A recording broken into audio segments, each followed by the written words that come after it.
Hey gang, just wanted to do a final push, a final kind of wrap up of everything to consider, at least as you're thinking for you putting together the final piece of your project.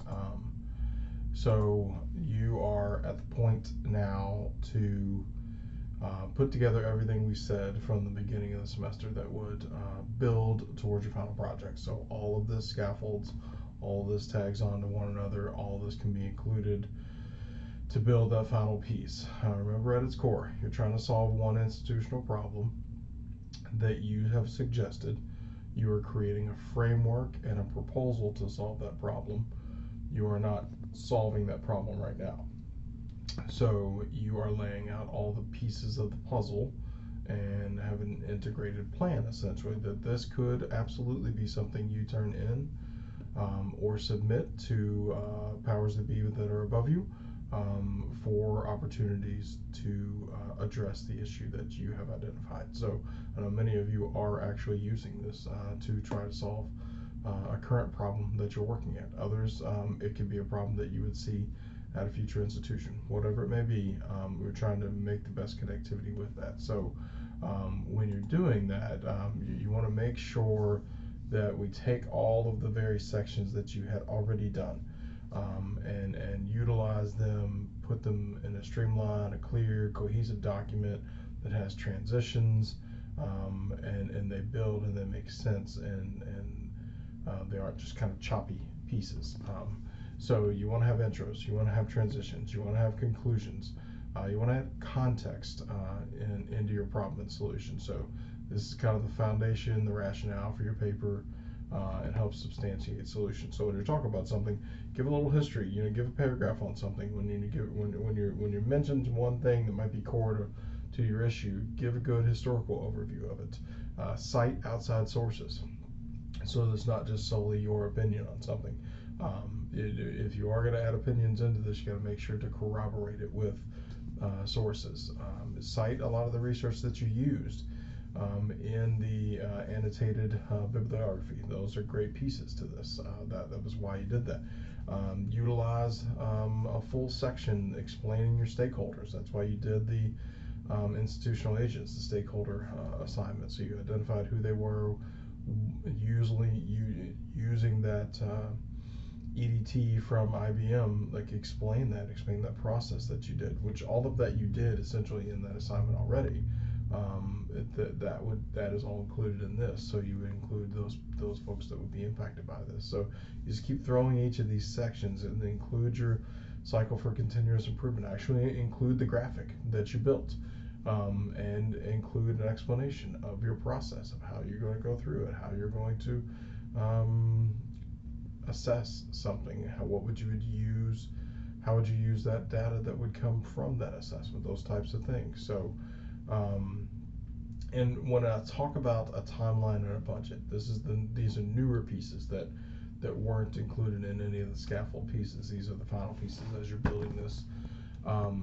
I've had a few questions asked. This does not have to be down to the penny and provided with backup receipts, those types of things. What I want you to do is think through, if this is a project that I'm going to do, it's a project that's going to take this time. I think it would take a year to implement, or I think it would take a semester to implement, and here's how I would do it.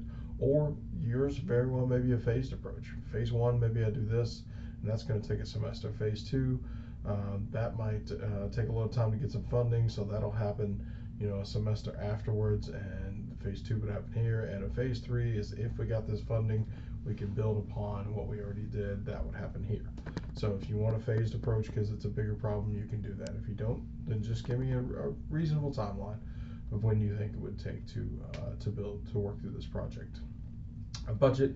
Essentially, I'm asking you to think through the resources that would need to take care of this. So if your solution, let's say, is a staff member, so a staff member at whatever role you identify. So if it's a coordinator makes this.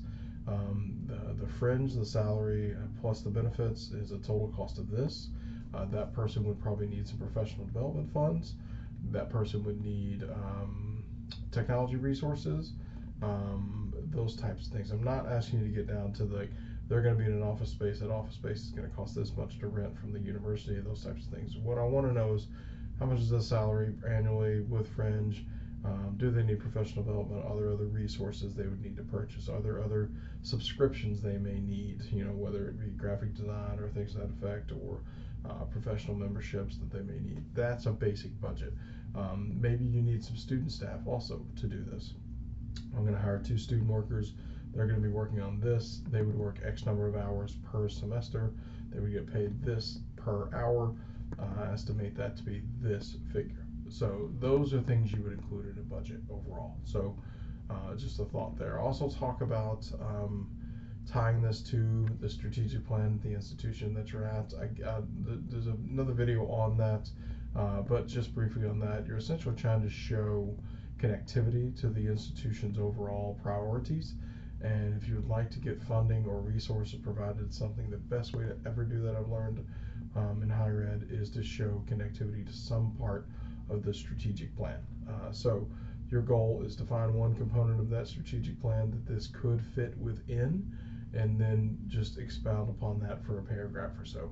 Of this fits within this part of the university strategic plan, and it's trying to address this, so therefore if I did this project, it could really help connect to that overall goal of moving the needle on that thing specifically. So but double check APA formatting. I always use Purdue's OWL, OWL. It's a great one to go look at as basics on formatting, APA references, all those types of things. And make sure to include your sources and citations. So again, you may have firsthand exact knowledge of the information presented, but it needs to be accessed and cited in some way, shape, or form, and corroborated by other folks. So I think that's most of what I wanted to say to you. So always feel free to reach out. You all have done a fantastic job in doing that, and reach out for clarity. We can always hop on a quick Google Meets session for that, but I just want to at least take a moment, kind of run through all the pieces that you would put together into one final document there, and address any of those specifically. So if you have questions, reach out to me. Happy to chat. Bye.